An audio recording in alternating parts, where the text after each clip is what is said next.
The heat in Los Angeles really is unbearable. It's worse in the valley. It's not just the height of the thermometers either. The dry air and incessant frying of solar rays onto your skin makes the thought of even stepping outside churn one's stomach. The other thing is that it lasts forever. It starts getting hot near the end of April and it just rages until late October. People walk past front yards already lined with pumpkins and orange and black string lights, still reeking of that SoCal mix of perspiration and SPF 80. The funny thing is, the merciless heat of the Southland almost always stops at exactly the same time: Halloween night. About a month before Halloween, Herman Wilkes was driving home from a long day at the print shop when his car's air conditioner abdicated its duties. Print shops have weird hours, so he was stuck on the 405 around 2 p.m. when this happened, meaning he was dead to rights in his hatchback, a sitting duck to that big ball of hydrogen atoms in the sky.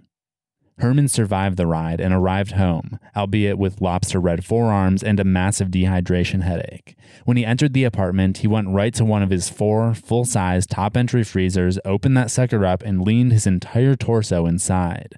For about 5 minutes, he just let his body temperature get a little closer to 98, and once he was feeling better, he closed the freezer, pushed onto the lid to make sure it was secure, and took a shower.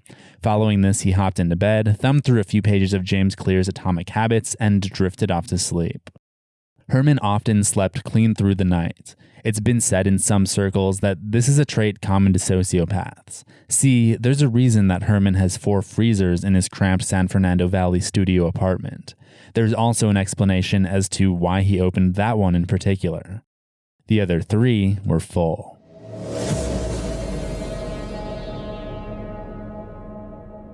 Herman had silenced about 8 people's heartbeats during his lifetime, all of them in the last 3 months. After 43 years of life, which included his father's very premature death, a failed marriage, some spells of homelessness, and more than his fair share of undiagnosed mental illnesses, his ability to exist peacefully and properly in society was kaput. It took him longer than most, but he finally got a hold of this whole life thing, at least enough to figure out how to hold down a job, secure a place to live, and of course, how to target the right victims so there'd be no trace once they went missing.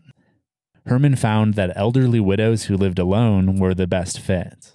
The next morning, Herman awoke early, took his shower, ingested his hard-boiled eggs, and laced down his worn-out Oxfords. Then he pushed on the lids of every freezer to make sure they were closed and made his way out to the print shop. He once more braved the brutal sun without any air conditioning. Yes, even at 5:30 in the morning, the heat was relentless. In fact, the morning radio show even spoke of how there'd be a string of heat waves all the way up until Halloween, much to the chagrin of this driver and everyone else in the valley.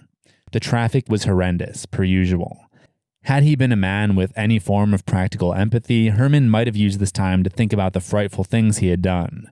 Of course, he had none of that left, so instead, he just let his mind drift off into the thoughts of what he might pick up for dinner on his way home. It was Taco Tuesday, after all. He thought not once of the first time he had killed someone. That day was much, much cooler than today.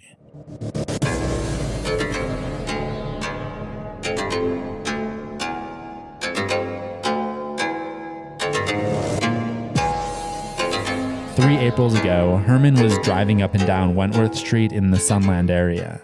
If you asked him what he was doing there, he couldn't tell you. He just felt like cruising. This area had a lot of older residents, retirees, pensioners, etc. These folk were very friendly, and almost all of them enjoyed being outside, whether that meant watering their plants, decorating their yards, or just sitting on the porch enjoying a cup of hot cider. Herman went ahead and parked his car on a side street, and after making sure that these homes had a back alley entrance point, he decided to take a nice stroll up and down this particular block. Herman very much enjoyed waving to the old folks, saying good afternoon, and engaging in stupid small talk about the weather and such. One particular woman, Sally Mayfield, was so taken with the charming man that she even invited him inside for her special ruby red punch. Obliged, he entered the home, where he learned that Mrs. Mayfield was widowed and thus lived alone. After conversing with her for what felt like hours about a full range of topics from peach pie recipes to interior design trends of the past, Miss Mayfield stood up to wash the punch glasses. While she soaped the spit off the cups, Herman fixated on her oh-so-frail frame. As silently as he could, he approached the elder and threw his entire arm around that brittle neck, compressing his bot bone against her larynx until it never needed to make a sound again. There was almost no struggle, which Herman might admit was a bit disappointing. He would later learn that the larynx creates sound, so if he did want to hear screaming or even fainting cries for help, he would perhaps have to choke the next person a little further down their neck. Herman also choked Mrs. Mayfield with such a bruising force that he broke her osteoporosis-afflicted neck almost immediately, and thus made short work of an act he would have rather savored, at least a little longer. After he realized exactly what he had done and recovered from the panic attack and euphoria that resulted, he determined that he needed to remove the body from the scene. So he pulled his hatchback into the alley and transferred the tiny, wrinkled corpse into the vehicle. All of this was done under the cover of darkness, of course. Since Herman had to wait for the sun to fall, he went ahead and fixed himself a nice dinner in Mrs. Mayfield's kitchen to pass the time. Even wrestling a 90-pound octogenarian can burn a significant amount of calories, after all.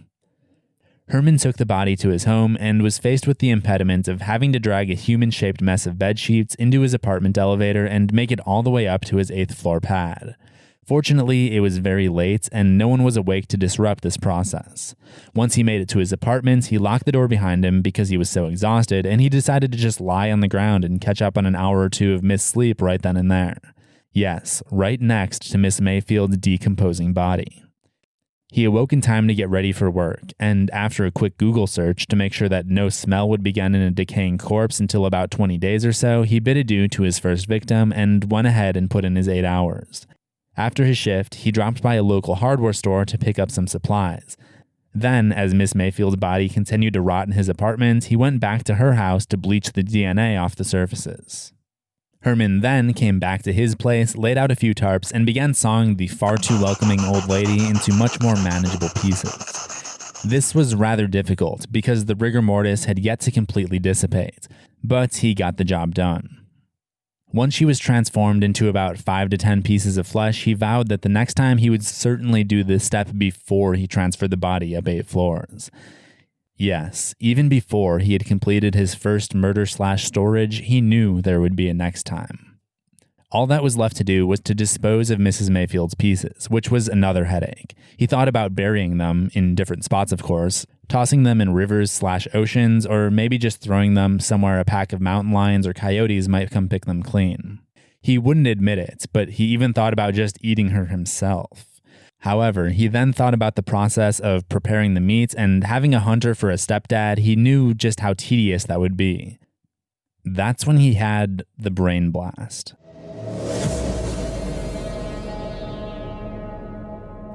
The next day, he headed to an appliance retailer and purchased his first industrial-grade freezer. And after the shady salesman conveniently left out the fact that old apartment power grids were not well suited to host major appliances like these, he scheduled the delivery and installation. Herman very much enjoyed this solution. Not only was it safe, as in no stupid dogs or hikers could come upon the remains, nor could they wash up on the shore, but now he would get to keep Mrs. Mayfield with him always. She had been the impetus into this next stage of his life, and he did not want to part ways just yet. The only thing now was that she would be so terribly lonely in that freezer. Surely she would need a few friends.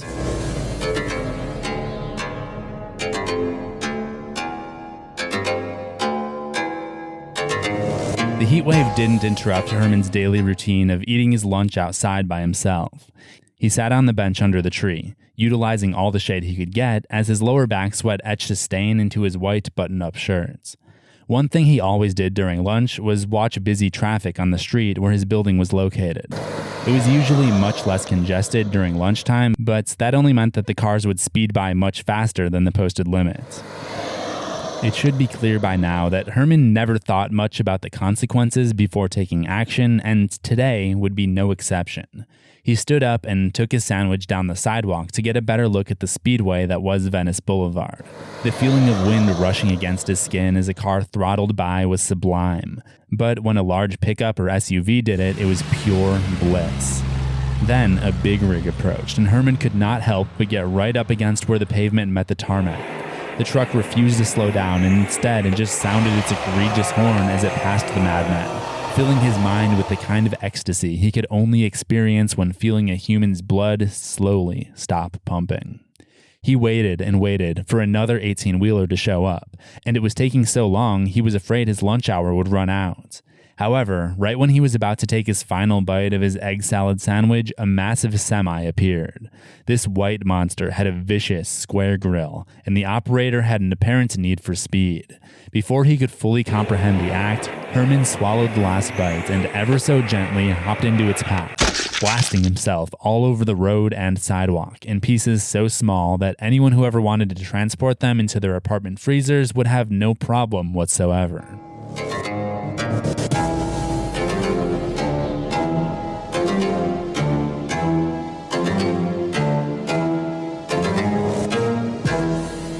The 8 people Herman had killed were still safely inside the freezers in his apartment, ripe for the LAPD's picking. Unfortunately, because of the way in which his life ended, identifying his body was going to take a lot longer than they'd hoped. Had he been found under any other circumstance, they may have been able to search his residence immediately, find the bodies, give the families closure, and most importantly, avoid what was going to happen next. After the coroners had scraped up every last bit of Herman's flesh, much of which had literally fried on the red-hot sidewalk pavement, something terrible happened back at his apartment. Herman's electrical needs were already an obscene strain on the complex's power grid, but with this merciless heat wave, everyone had their own air conditioners blasting. Herman naturally had no concept of how energy was used or transferred, nor did he understand the concept of thermodynamics and entropy, and how hard an appliance had to work to create extreme cold, as in the case of his freezers. Had he known this, he might have had the presence of mind to find a workaround before the freezers were overloaded from a surge, because that's exactly what happened. As morgue workers did their very best to piece together the identity of Herman, all 8 of his victims in his 8th floor apartment were now victims to those same cursed hydrogen atoms that were tormenting all of those millions of Angelinos, except because they were on a higher floor of the apartment. And as entropy tells us again, heat always rises. The bodies in Herman's apartment had it much worse. In the weeks that followed, the sun only grew angrier, and the normally quiet neighbors resorted to knocking on Herman's door to politely inquire about that horrid smell coming from his living quarters. When he didn't answer, they let it go. Most knew him as an odd dude, and they figured he was doing something weird that would resolve itself soon enough. Of course, it didn't. The smell became worse and worse as the neighbors' tolerance grew thinner and thinner. It was now Halloween night, and perhaps for the first time ever, and in spite of the commonly held belief, the weather had yet to cool off. For weeks, Herman's apartment had been filling the 8th floor hallway with fumes that resembled either rotten cheese or accumulated feces, so the neighbors had collectively decided that they would get in contact with the property manager. They tabled that action for the morning as they got their children ready to trick-or-treat, and left the building, elated to escape the pungent odors of Herman's corpses. As the hordes formed along the street of the apartment complex, Herman's adjacent neighbor's apartment just so happened to start smoking. As it turned out, the renter had left a spooky candle lit by the window adjacent to the busy street in an effort to be festive, but he had done so a little too close to the curtains. This would have been innocent enough were it not for the unnoticed leak in Herman's space. See, although he was always sure to make his freezer lid shut, he almost never checked the stove. To be fair, he almost never used it outside of boiling water for eggs. Of course, he had made an egg salad sandwich the night before his spontaneous suicide, and after the eggs were sufficiently hardened, he turned the knob insufficiently, thereby letting a teeny bit of natural gas leak. This would have been safely corrected had he not thrown himself in front of a speeding semi-trailer, but you know what they say about ifs and buts. The gas continued to leak and fill his entire apartment as the bodies continued to rot, and once enough of the flames from his neighbor's candle fire penetrated those paper-thin San Fernando Valley apartment walls, well, chemistry took over. The explosion was certainly noticeable and frightening, but that's not what people remember. While drywall, glass, and other construction materials shot out of Herman's apartment and onto the street filled with children and families trying to enjoy another spooky night of candy and thrills, there were other projectiles as well. That Halloween night, right on the part of Reseda that met Tarzana, wrinkly wrists, feet, knees, lower jaws, femurs, and full human heads rained down on the public. There was no shortage of children who instinctively pulled rotting flesh out of their candy-packed buckets to the mortification of their parents. Someone was even knocked unconscious by poor Mrs. Mayfield's skull, which regrettably had neither teeth nor eyes at this point. For what seemed like forever, human meat continued to fall onto the bystanders who hadn't had a clue what was happening. They just screamed and screamed until they couldn't scream anymore. Eventually, police and firefighters arrived and sorted everything out. Herman's clean cuts made those bodies much easier to identify, even with a few weeks of rot in them. The detectives were very appreciative of his sterile methods.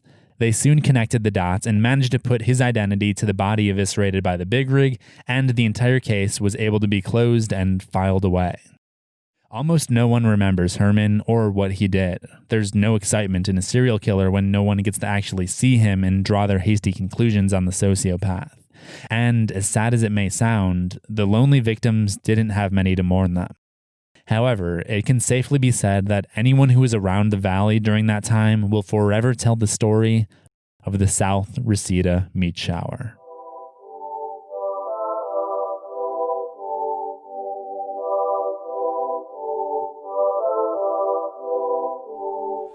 That was the South Reseda Meat Shower, written and produced by me, Josh Ramirez, and read by Zach Morris, the man behind the infinitely entertaining and informative horror YouTube channel CZ's World. Make sure you check that out and subscribe if you aren't already. We'll put links in the info. So we got 2 more scary stories coming for October. Then we're going to end season 1 with Other People's Money, a 5-part story about a gambler going broke for the last time and potentially having to go back to the real world. Don't forget to follow us on Instagram, Company Time, to see all the artwork, follow the Wattpad to read these stories, and check out my book Angie's Move, which is available in paperback and ebook on Amazon. All the links in the info as well. Thank you so much for listening. We'll be back next Monday.